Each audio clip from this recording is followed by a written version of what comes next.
Di samping itu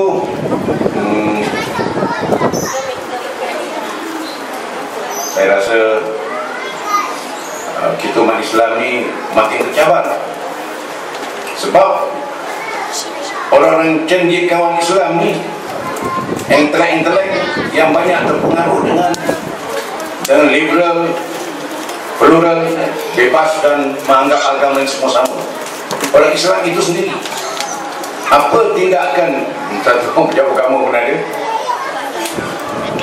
tindakan daripada pihak yang berkenaan terhadap orang-orang Islam yang mengelirukan pahaman Islam ini.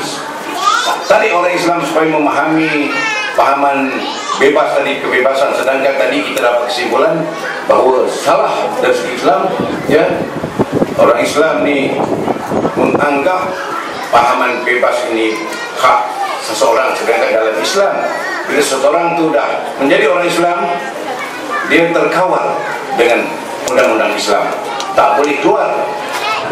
Kalau keluar dipanggil murtad, dan bila murtad ada undang-undang dalam fiqh, hukum orang murtad itu apa. Jadi saya rasa sudah sampai masanya hukum-hukum Islam ini dilaksanakan, termasuk curi yang makin jadi-jadi, supaya jalankan potong tangan, supaya orang takut. Zina disebat kalau belum kahwin, ya. Ini perlu dipikirkan oleh pihak-pihak badan-badan Islam dan juga bekerjasama dengan badan-badan Jabatan Agama Islam, supaya kedudukan agama Islam makin lama makin kuat dan dipahami oleh seluruh masyarakat. Di Malaysia ni bukan orang Islam saja faham Islam, tapi bukan Islam pun kena dakwahkan supaya memahami ajaran Islam. Baru mereka nampak bahawa Islam ni memang suci dan baik untuk menarik mereka. Saya tadi menghadiri seminar yang dianjurkan oleh Perkim dan Badan Agama. Ada penceramah yang masuk Islam, ya, terus seperti Muhammad Rati, dan gurunya itu dalam masa sebulan, setahun dah boleh membaca Quran pada mulanya tak tahu. Itu hidayah Allah lah. Tapi saya tadi nak kemukakan pada ISMA ni, dan saya rasa badan-badan lain ISMA ni boleh kumpulkan badan-badan lain satu meja memikirkan masalah-masalah masyarakat Islam dan yang dah terpengaruh dengan pahaman-pahaman liberal dan pahaman-pahaman lain, kerana makin lama makin berat tugas kita ni. Jadi saya ingat banyak yang nak ditimbulkan, tapi saya ingat itu saja yang saya rasa sesuai dengan masa yang tepat ini. Bila taufiq hidayah. Assalamualaikum warahmatullahi wabarakatuh. Okey, terima kasih pada Tuan Imam.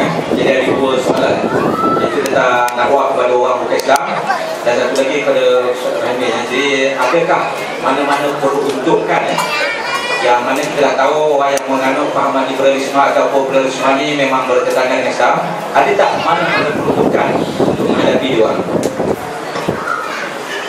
Terima kasih tuan-tuan dan sekalian.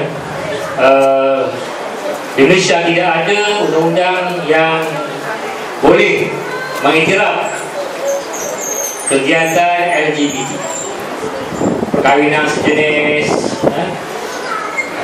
hubungan gay, lesbian dan sebagainya. Tidak ada peruntukan yang boleh mengiktiraf mereka. Tetapi yang ada ialah menghalang kegiatan-kegiatan mereka. Kalau di Melaka kita ada di bawah elemen kesalahan syariah di Melaka. Contohnya yang saya sebut awal tadi lah, lelaki dia nak berwatak pada perempuan, perempuan berwatak pada lelaki dan sebagainya. Itu ada faktoran-faktoran. Itu juga di wilayah kita ada akta kesalahan syariah. Di sana ada liwat, perjumpaan liwat dan sebagainya. Namun kita akan terus membuat penambahbaikan berdasarkan peruntukan-peruntukan yang sedia. Karena itu kepahaman kepada undang-undang ini mesti ada kepada seluruh masyarakat. Jangan meletakkan ini orang tertentu saja, ini orang penjaga agama, pihak polis, pihak universiti, sedangkan orang di peringkat masyarakat bawahan ini tidak tahu, tidak mengambil kira.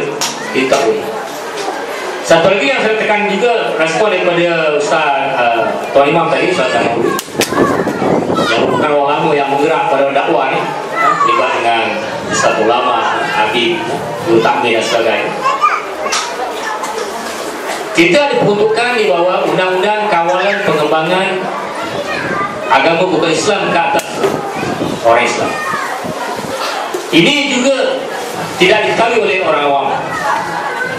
Dengan kata lain, sekiranya ada individu bukan Islam,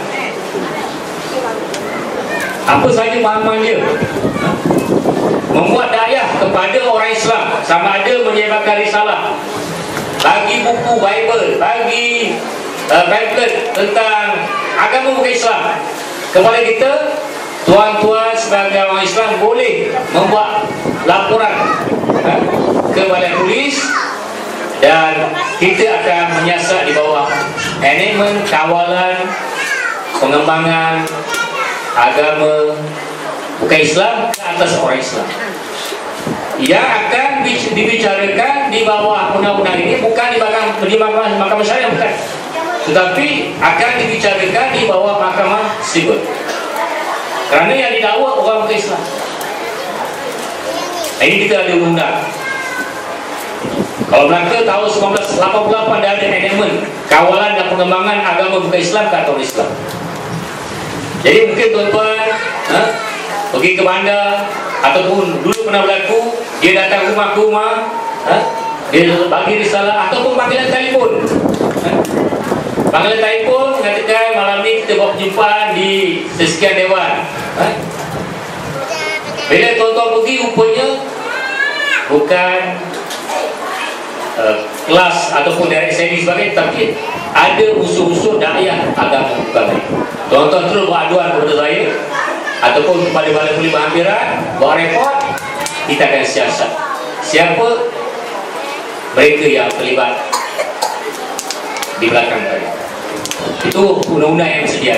Undang-undang ini juga sedang dibuat penambahbaikan, dan kita akan pastikan bahawa umat Islam yang sudah ada terus subur dengan Islamnya, supaya bila kita dah faham tentang Islam, kita boleh jadi pendakwah, kita boleh memberitahu kepada saudara-saudara kita yang Islam tentang Islam yang sebenarnya. Paling tidak pun dakwah berhal, contoh taulan baik, jaga kebersihan, jaga kejiranan. Ini semua adalah tawaran-tawaran yang paling mudah kepada saudara kawan-kawan kita yang bukan Islam. Kerana orang bukan Islam, yang masuk Islam pernah mengatakan, saya kalau melihat orang Islam, saya mungkin tak masuk Islam. Tetapi dia belajar tentang Islam melalui tadi kajian, melalui Al-Quran. Kerana apa? Kerana orang Islam masih lagi gagal menghayati Islam sebagai cara hidup yang sebenar. Maka saya yakin ISMA dengan penjenamaan yang baru, dakwah yang baru ini, khususnya di kalangan muda-mudi, mampu untuk memperkasakan lagi semangat kebangkitan Islam dalam era globalisasi ini, yang guna tambah sepadan dunia ICT, yang perlu masyarakat kita, orang kata, bersiap siaga dengan apa saja kemungkinan, dengan termasuk paham-paham moden. Wallah. Jazakumullah kepada Ustaz Rahim. Jadi kita dah sampai ke penghujung. Jadi jazakumullah kepada semua kerana tetap bersabar. Hanya Allah yang boleh mengajari saudara dan saudari hadirin hadirat dengan amalan-amalan atau hasanah-hasanah di akhirat kelak. Jadi saudara dan saudari yang berhormat sekalian, jadi kita telah jelaskan bahawa fahaman liberalisme, fahaman kebebasan individu ini satu yang berkaitan dengan agama. Jadi marilah kita kembali kepada agama kita. Jadi sekarang ni, dimana kita tahu masyarakat Islam yang hebat, jadi mari kita bersama-sama menghayati agama dan kita berhadapan dengan mereka.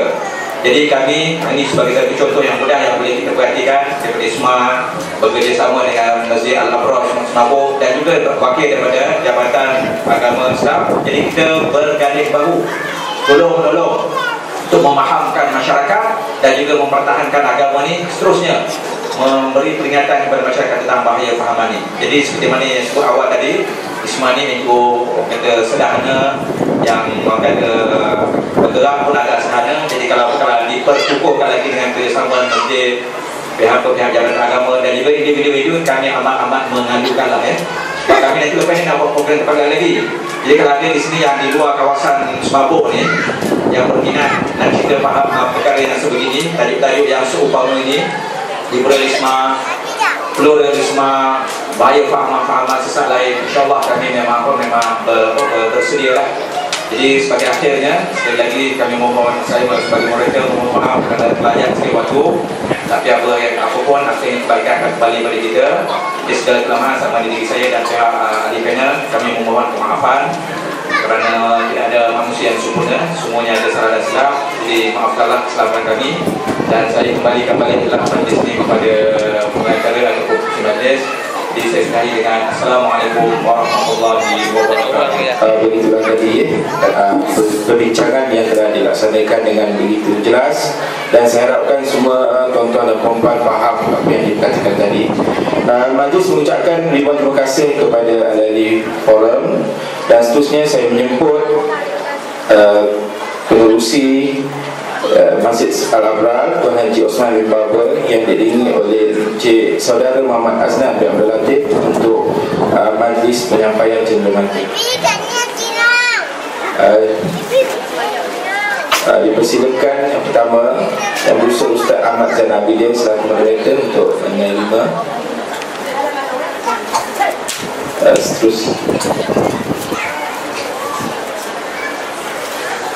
Seterusnya saya menyebut Ustaz Azizi bin Abdul Rahman selaku ahli panel pertama. Berikutnya Ustaz Rahimi bin Bani selaku ahli panel kedua. Terima kasih kepada pengusaha.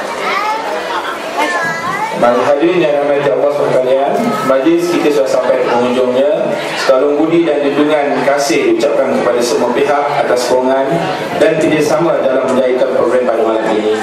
Sekian saja. Wabillahi taufiq wal hidayah. Wassalamualaikum warahmatullahi wabarakatuh. Seterusnya kita bersolat isyak.